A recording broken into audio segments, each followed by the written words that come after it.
sasampahan nila ng impeachment complaint. Tama lang naman po.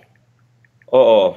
Bakit? Dahil kapag yan ay linapastangan mo, sinisira mo yung tiwala ng taong bayan sa hudikatura na ipatupad ang supremacy ng ating saligang batas. At kapag patuloy mong lalapastanganin ang sinabi ng Korte Suprema, mawawala ng tiwala ang taong bayan sa ating hudikatura. Sino pang susunod sa mga desisyon ng hudikatura na wala namang armed forces para itupad ang kanilang desisyon? So kapag naglapastanganan ka, bagamat meron kang karayaan ng malayang pananalita, pero ikaw ay isang partido sa isang kaso at ang Senado naman, ang mga senador ay partido sa kasong yan dahil kasama sila doon sa nademanda doon sa Korte Suprema, ibig sabihin, sinisira mo yung tiwala ng taong bayan sa institusyon at ikaw, antivirus, dapat kang maparusahan dahil bastos ka. Ni hindi ka abogado, akala mo kung sino ka. Mag-aral ka muna ng law school, pumasa ka bago ka magdadakdak dyan. Mantakin mo, 15 unanimous Supreme Court decision, nalapastanganin mo ang desisyon nila. Hilo ka ba? Ang yabang mo. Sa totoo lang, wala ka namang alam sa batas. And yet, kung ano-ano mga pinagsasabi mo dyan. Diba? Ay, nako. Sabi niya, disturbing questions daw. Anong disturbing questions? Bakit? Naintindihan mo ba yung mga tanong na yan? Hindi ka nga abogado eh. Kaya ka nga nagbabasa lang ng script dun sa chief of staff mo na abogado. Diba? Tapos ngayon, dismayed ka dyan. Ha? Many disturbing questions about short-term and long-term consequences of this ruling daw. Okay? Diba? Ano ba yan? Actually, mas matindi yung maanghang talaga yung sinabi niya. Maanghang din yung sinabi ni De Lima. Tapos binawi. Kasi alam niya, hoy De Lima ha, pwede pang mabuksan uli ang kaso mo dahil estudyante mo ba yung judge mo na nagpa-absulto sa'yo? Hindi mo sinagot yan. Ang pinasagot mo lang, spokesperson mo dahil ayaw mo magsinungaling. Ang sabi pa niya, I don't remember. Nako, tell that to, ewan ko ba, wag na Marines kasi matatalino na ngayon ang mga Marines sana. Although dahil wala silang ginagawa as protector of the people, nagdududa na tuloy ako. Pero, ang kapal mo din, De Lima ha, questionin mo ang desisyon ng Korte Suprema, samantalang ikaw mismo hindi mo pa inaamin na estudyante mo yung judge na nagpalaya sa'yo. Pag binuksan niya ng Korte Suprema at sinabi ng Korte Suprema na nagkaroon ng violation of due process rights ang Estado dahil may karapatan ng Estado na malaman na estudyante mo yung West mo, lagot ka, balik ka sa kulungan. Sige, lapastanganan pa more the decisions of the Supreme Court. Diba? Lapastanganan pa more. Diga? Aba, ang yabang-yabang nitong si Risa Ontiveros, hindi ko maintindihan.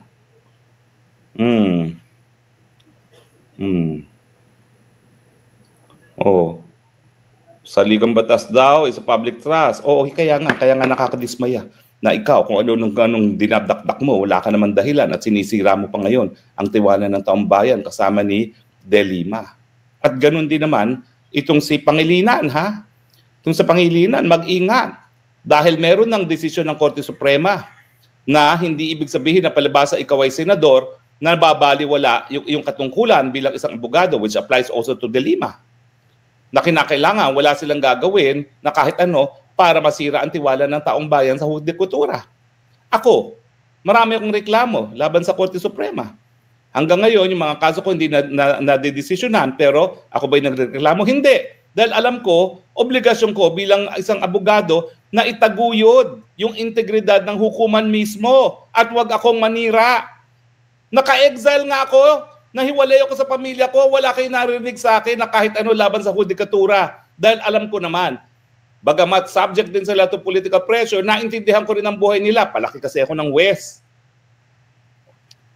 At ang importante talaga, magpatuloy na magtiwala ang ating publiko sa integridad ng ating hudikatura dahil kung hindi, magpapatayan na lang yan sa kalye. Rule of the jungle kung wala pong rule of law. Kaya yung mga maasim dyan, pwede ba mag-antay muna kayo ng 2028 at pasensya na kayo kung by 2028 ang pinakamalakas pa rin kandidato para presidente ay si BP Sara. Paano ba namang hindi mananalo si BP Sara? Kinidnap nyo yung pinakamahal na presidente sa kasaysayan ng Pilipinas. Hindi po nagsisinungaling yung mga approval at trust rating na pinakamataas ang Tatay Digong nang siya'y umalis ng opisina. Pinakamahal siya. Tapos, ikikidnap nyo, ipatatapon nyo sa Hague, magsasabuatan kayong mga loyalista, mga dilawan at CPP-MPA terorista, at sa tingin nyo, matatalo nyo yung anak nung pinatapon nyo sa The Hague. Ayaw kong isipin ang what is inevitable in life. Diba? Sabi nila, taxes and death. Pero pag may nangyari pa, Tatay Digong sa The Hague, kalimutan nyo na mapapalitan nyo si Inday Sara bilang presidente pagdating ng 2028. Hindi kayo patatawarin ng taong bayan. Ang issue lang, magtatagal ba kayo hanggang 2028 kung may mangyari kay Tatay Digong habang nakakulong dito sa The Hague? Sa tingin ko, hindi. Magtago na nga kayo. Dahil nung minsan na ang sambayan ng Pilipino, hindi man lang kayo pinakulong, mga Marcoses, sa susunod sigurado na yan. Kinakailangan naman, pagbayarin kayo sa mga kasalanan ninyo, kasalanan ng Marcos Sr., kasalanan ng Marcos Jr., kasalanan ng Mangga. Huwag natin kakalimutan, ha? Hindi ibig sabihin na friendship ang Mangga at saka ang Inday Sara, wala pa rin pananagutan ng Mangga. Hanggang ngayon, hindi siya nagsasalita sa pinaka-importanting bagay na meron siyang personal na kaalaman. Kung Addictus Benedictus ba ang kapatid niya? Dahil kung Addictus Benedictus at bigyan niya yan ng konfirmasyon, napakadali ng sipain sa pwesto ang Marcos Jr. Dahil bukod pa sa hair follicle test, yung ganyang testimonya ng sariling kapatid ang siyang magpapatunay ng estado ng pag-iisip ng Marcos Jr. Diba? Nako, umiinit na naman ang aking ulo. Kaya hinay-hinay muna. Dahil gusto pa nating magpatagal sa ating diskurso, diba? Bakit napakaasim ninyo? Sariling appointee naman ni Marcos Jr. bumoto pabor sa petisyon. Yung kaisa-isang inappointee ni Marcos Jr. Kung kaklasiko, si Justice Raul Villanueva. Yung isang justice na alam natin napakalapit kay Lisa Araneta Marcos, bumoto rin pabor sa petisyon. Yung isang, yung ponente, yung nagsulat, appointee ni Noynoy Aquino, dilawan. Yan ang desisyon na ginawa niya. Wala kaming pakialam sa politika at inaamin namin na political ang proseso. Pero miski political yan, dapat ang mga hakbang na ginagawa ay sang-ayon sa saligang batas. Ba't kayo magagalit? Tapos ngayon, binubura nyo itong Senior Justice Marvic Leonen na hindi na raw progressive kasi bumoto pabor sa isang Duterte. Anong klase pag-iisip yan? Gaya ng binuran nyo na ako dahil ako'y pabor kay Duterte. Bakit ako hindi papabor kay Duterte? Nung ako'y mambabatas, lahat ng sinulong kong batas, sinulong niya at pinirmahan para maging batas. Universal healthcare, libreng gamot at libreng paggamot, libreng tanghalian sa mga nagugutom na kabataan, National AIDS Law Policy, libreng patubig sa mga maliliit na mga magsasaka. Libreng tuition sa state universities and colleges, ha? Huwag si BAM lang ang bibigyan yung credit dyan. Ako po ang tinalaga ni Ann Hofer na kausapin sa presidente para wag i-veto yan, Presidente Duterte. Dahil yung buong economic team ng Presidente Duterte gustong i-veto yung libreng tuition sa state universities and colleges. Sabi sa akin ni Tatay Digong, hindi. We will invest in our capital, our human capital, our people. Bakit yung buburahin ngayon si Senior Justice Leonen samantalang sinasabi lang naman niya yung tama? Ako po, matagal kami nagsama ni Justice Marvic Leonen sa UP College of Law. Wala po kaming away.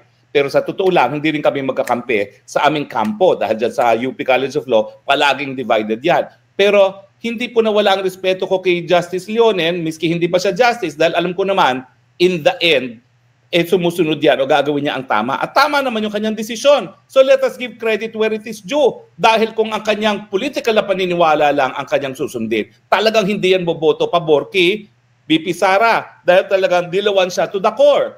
Pero he transcended his political beliefs and upheld the supremacy of the Constitution, kaya pinupuri ko naman po si Justice Leonen. Iba talaga yung feeling na ang tagal mong kakilala yung tao, tapos napakatino naman palang talagang tao, no? Talagang proud naman ako, nakakilala ko siya na napakatagal na panahon. At syempre, nakasama ko rin sa UP College of Law, no? Bilang isang colleague sa faculty. At syempre, naging din po namin siya. Naging din nga ba si Marvick Leonen? Oo, parang naging din si Marvick Leonen. But in any case, ayan po, ang mga maaasim. Tapos may mga nagsasabi, appointees lahat yan ni Duterte. Bakit? Yung pinaka-importanting petisyon para kay Tatay Digong, yung pagpigil sa kanyang pagdala dito sa Dahig, inaktuhan ba ng Supreme Court? Hindi.